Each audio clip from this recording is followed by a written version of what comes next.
तो IBPS SO वालों के लिए बड़ी अपडेट है 2021 वाले, यानी कि IBPS के स्पेशलिस्ट ऑफिसर जो बच्चे बनना चाहते हैं उनके लिए यहाँ पे बहुत बड़ी अपडेट है आप लोगों के लिए।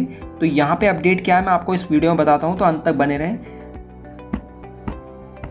देखिए यहाँ पे ये बताया गया है कि आपका जो इसका नोटिफिकेशन आ जाएगा SO का, स्पेशलिस्ट ऑफिसर का, IBPS का, वो अक्टूबर 2021 में आ जाएगा। ठीक है फ्रेंड्स, आपको ये चीज़ ध्यान रखना है, 21 में आ जाएगा। और आप लोग जानते हैं 3 स्टेजेस पे यहाँ पे एग्जाम होता है, प्री होता है, मेंस होता है, फिर इंटरव्यू होता है आपका। और यहाँ पे उसी तरह ये होगा IBPS के SO 2021 के द्वारा। पर लेकिन सबसे बड़ी बात यहाँ पे ये है दोस्तों कि यहाँ पे आप लोग 3 फरवरी 2021 से IBPS ने एग्जामिनेशन कैलेंडर रिलीज़ किया था आपका SO प्रीलिमिनरी का, आपका 18-26 दिसंबर के लिए, और मेंस आपका 1 जनवरी 2022 में कराने की घोषणा करी थी। ठीक है दोस्तों, तो यहाँ पे आपका जो है पार्टिसिपेटिंग बैंक थे आपके bank of Baroda, Canara bank, Indian overseas bank, UCO bank, bank of India, central bank of India, Punjab national, union bank of India, bank of Maharashtra, Indian bank of Punjab and Sind bank. यहाँ पे SO का नोटिफिकेशन था, मैं इसका बाद में हाईलाइट कर लेता हूँ। नेशनल लेवल का एग्जाम होता है, स्पेशलिस्ट ऑफिसर का एग्जाम होता है, institute of banking personnel selection वाला ये कराती है संस्था, ऑर्गेनाइजेशन कराती है। एप्लीकेशन इसका ऑनलाइन रहता है। यहाँ पे आपके ऑनलाइन जो होगा, यहाँ पर नोटिफिकेशन आपका अक्टूबर में रिलीज़ किया जाएगा, लास्ट डेट आपकी नवंबर रहने वाली है दोस्तों। यहाँ पे एग्जामिनेशन जो होगा ऑनलाइन रहेगा। 38,000 से लेकर आपकी, समझ रहे हैं, इतनी आपकी सैलरी रहेगी आपकी 38,000 39,000 के बीच। यहाँ पे बैंक की ये जॉब है, प्रीलिमिनरी, मेंस और इंटरव्यू यहाँ पे आपका होगा। यहाँ पे सीधे ग्रेजुएशन मांगते हैं, पोस्ट ग्रेजुएशन मांगते हैं किसी भी स्ट्रीम से। तो ग्रेजुएशन आप लोगों को मांगा जाता है आपका, कई बार आपका बीटेक मांगते हैं, बीटेक भी मांग लेते हैं, MCA वाले भी आप आवेदन कर सकते हैं। तो बीटेक आपके यहाँ पे बहुत सारी कैटेगरी रहती हैं, CSIT वाले तो रहते ही, यहाँ पे एग्रीकल्चर वाले भी रहते हैं। तो यहाँ पे बहुत सी वैकेंसीज आती हैं। तो 20 से लेकर 30 साल यहाँ पे एज लिमिट रखी गई है। अगर आप 20 से 30 यहाँ पे एज लिमिट रखी गई है। IBPS.in इसकी ऑफिशियल वेबसाइट है। इंपॉर्टेंट डेट्स के बारे में आपको इसका बता देता हूँ। देखिए नोटिफिकेशन इसका अक्टूबर को रिलीज़ होगा दोस्तों, ध्यान रखिएगा। और ओरिजिनल रजिस्ट्रेशन भी आपका अक्टूबर में ही स्टार्ट होगा। तो लास्ट डेट इसका नवंबर में रखा गया है। प्रीलिमिनरी एडमिट कार्ड जो होगा दिसंबर 2021 के। अब मैं इस वीडियो को बना क्यों रहा हूँ, आपके पास अभी बहुत टाइम है। आप लोग अगर इसकी तैयारी करना चाहते हैं, प्रिपरेशन करना चाहते हैं, आप लोग कर सकते हैं।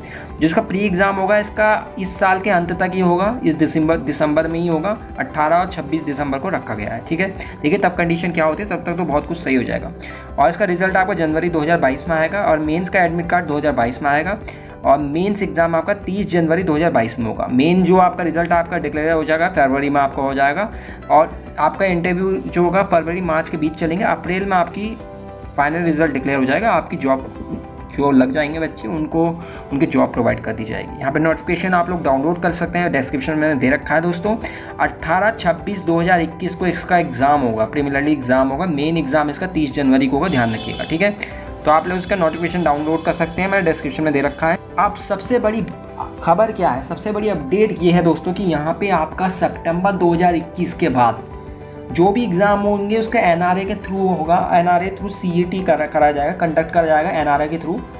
जो भी आपके एग्ज़ाम होंगे NRA कराएगी। और आपकी जो है CET एग्ज़ाम होगा, जो कॉमन एलिजिबिलिटी टेस्ट होता है, तो वो IBPS SO में आपका अप्लाई हो सकता है। तो अब ये डिपेंड करता है वो लोग कैसे करेंगे, इस चीज़ को कैसे टैकल करेंगे। हो सकता है अक्टूबर के महीने में प्रीलिमिनरी ना रखें, वो कहें कि अब आपका जो है CET के बेसिस पे आपका रखा जाएगा, सीधे वो मेंस के लिए बुला लें। तो CET की तैयारी जरूर आप लोग रखें। ठीक है, CET क्या होगा उसका नोटिफिकेशन पर डिपेंड करता है। ठीक है, क्योंकि आपके जो अब सितंबर 2021 के बाद जितने भी एग्ज़ाम आएंगे आपके, CET आपके लागू हो जाएगा। ठीक है, आपको ये चीज़ ध्यान रखनी है।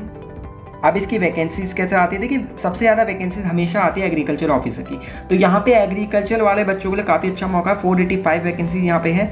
और आपकी 2020 की बात करूँ, देखिए 2020 में इतनी वैकेंसीज थी, 485 वैकेंसीज थी एग्रीकल्चर के लिए। मार्केटिंग से अगर आपने कर रखा है MBA मार्केटिंग, 60 आपकी पोस्ट थी यहाँ पे 2020 में। IT की 20 थी, लॉ ऑफिसर की 50 थी, HR पर्सनल ऑफिसर की यहाँ पे 7 थी, और राजभाषा अधिकारी की 25 थी। 647 यहाँ पे टोटल वैकेंसी थी।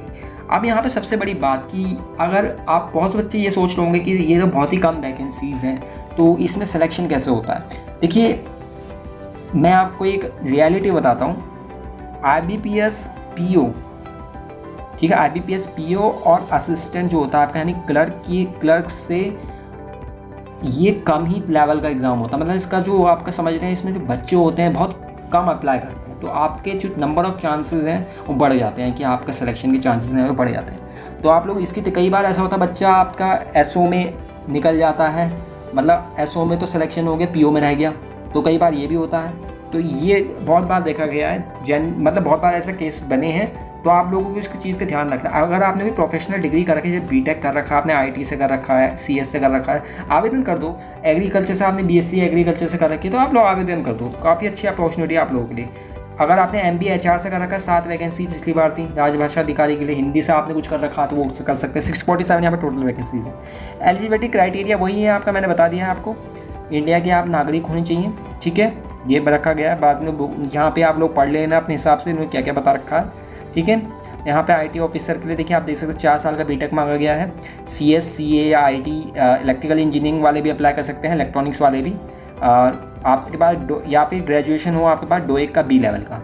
एग्रीकल्चर ऑफिसर के लिए आपके पास 4 साल की डिग्री होनी चाहिए कि बायोटेक्नोलॉजी वाले, हॉर्टिकल्चर वाले, फॉरेस्ट्री वाले, फूड साइंस वाले, एनिमल हस्बेंड्री वाले, वेटरनरी साइंस वाले, यानी 4 साल की डिग्री यहाँ पर मान्य रखी गई है एग्रीकल्चर से। तो यहाँ पर राजभाषा अधिकारी के लिए देखिए आपने पीजी कराओ। जो एमए हिंदी वाले हैं वो आप लोग आवेदन कर सकते हैं, और हिंदी के साथ इंग्लिश भी ज़रूरी है, ठीक है। या फिर पीजी करिए हो, पीजी आपने संस्कृत से करिए हो, आवेदन कर सकते हैं राजभाषा के लिए। लॉ ऑफिसर स्केल 1 के लिए आप लोग एलएलबी के लिए एलएलबी वाले अप्लाई कर सकते हैं। पर्सोनल जो ऑफिसर है आपका, एचआर पर्सोनल ऑफिसर है आपका, स्केल फर्स्ट यहाँ पर रखा है 2 साल ग्रेजुएशन, उसके साथ 2 साल का आपके पास पीजी जरूर होना चाहिए, ठीक है। 2 साल का आपके पास पीजी हो। पर्सोनल आपका management, industrial relation, HR, HRD, social work, labour law. Marketing officer आप लोग एमबीए मार्केटिंग वाले 2 साल वाले अप्लाई कर सकते हैं, ठीक है फ्रेंड्स। पीजीडीएमए, पीजीडीएमबी। और इस तरह एज लिमिट 20 से 30 साल रखी गई है। एज रिलैक्सेशन एससी को 5 साल का मिलता है, यानी आपको देख लीजिएगा अपने हिसाब से, यानी 35 साल का। और ओबीसी को 3 साल का यानी 33, पीडब्ल्यूडी को 10 साल का, एक्स सर्विसमैन को 5, एंड इंडिविजुअल डोमिसाइल जो है जम्मू कश्मीर में 5। पर्सन अफेक्टेड जो 1984 में रियॉर्ड्स में हुए थे 1984, यहाँ पे 1984 में, तो यहाँ पे आगे 5 साल का उन्हें दिया गया। एप्लीकेशन फ़ी जो रखी जाती है यहाँ पर दोस्तों काफ़ी ज़्यादा रखी गई है आपकी जनरल और अदर्स के लिए आपकी 850 रखी गई, 850 पिछली बार। और SC ST जो PWD वालों हैं उनके लिए 175 रखी गई है केवल।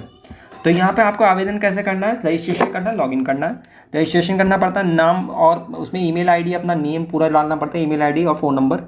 उसके बाद आपको मैसेज आता है, OTP जाता है। OTP जनरेट होने के बाद आपका एक लॉगिन आईडी और पासवर्ड बन जाता है, उससे आपको लॉगिन करना पड़ता है, अपनी डिटेल डालनी पड़ती है। उसके बाद आपको सबमिट करना पड़ता है एग्ज़ाम।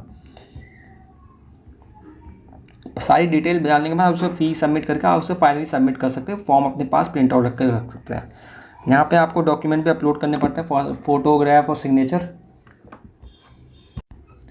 तो सिग्नेचर आप लोग आवेदन करते टाइम लेफ्ट थंब इम्प्रेशन, एक हैंड रिटन डॉक्यूमेंट डिक्लेरेशन होता है कि आप जो लिख रहे हैं, here bye declare that this information is correct, इस तरीके से होता है। Here bye declare that all information submit by be in application is form and true and valid, वो आपको लिखना पड़ता है। पेपर में लिख लेना, पेपर ले लेना, उसमें लिख लेना। ऑलरेडी आप लोग देख सकते हो एक पेपर में आपको एक ब्लू बॉल पेन से आपको लिखना पड़ेगा, किसी पेन से उसकी फ़ोटोग्राफ लेके आप स्कैन करके उसको आपको अपलोड करना पड़ता है, ये लिखना पड़ता है उसमें सारा, ठीक है। वो आपको नोटिफिकेशन आपको मिल जाएगा, ये पूरा लिखना पड़ता है। आई अपना नाम, ठीक है, ये ब्रैकेट में फिर मत लिखना, here bye declare that all information submit by me form is correct true and valid. इसके बाद आप लोग ऑनलाइन एप्लीकेशन लिंक, मैं जब भी इसका लिंक एक्टिवेट होगा मैं दे दूंगा, अभी तो बहुत महीने हैं। तो इसके आपका एक था कि आपका यहाँ पे जो सबसे बड़ी बात है इस वीडियो को बनाने की यही थी कि आपका एक CET इसका हो सकता है, सितंबर ऑनवर्ड इसका CET होगा, कॉमन एलिजिबिलिटी टेस्ट, प्रिपेयर है ना। तो और इसका एग्ज़ाम मैंने बता दिया, एग्ज़ाम डेट आपको बता दी है, ठीक है। नोटिफिकेशन इसका अक्टूबर में होगा, एग्ज़ाम डेट आपका दिसंबर में रखा गया है, मेंस आपका जनवरी में होगा, ठीक है। इस तरीके से रखा गया। रिजल्ट आपका फाइनली आपका जो होगा फरवरी में आ गया, फिर आपका इंटरव्यू होंगे फरवरी मार्च में चलेंगे, फाइनल सिलेक्शन अप्रैल में हो जाएगा। आशा करता हूँ वीडियो अच्छी लगी होगी। इस तरीके वीडियो पाने के लिए हमारे चैनल को सब्सक्राइब जरूर करें, जुड़े रहिए हमारे चैनल के साथ। धन्यवाद।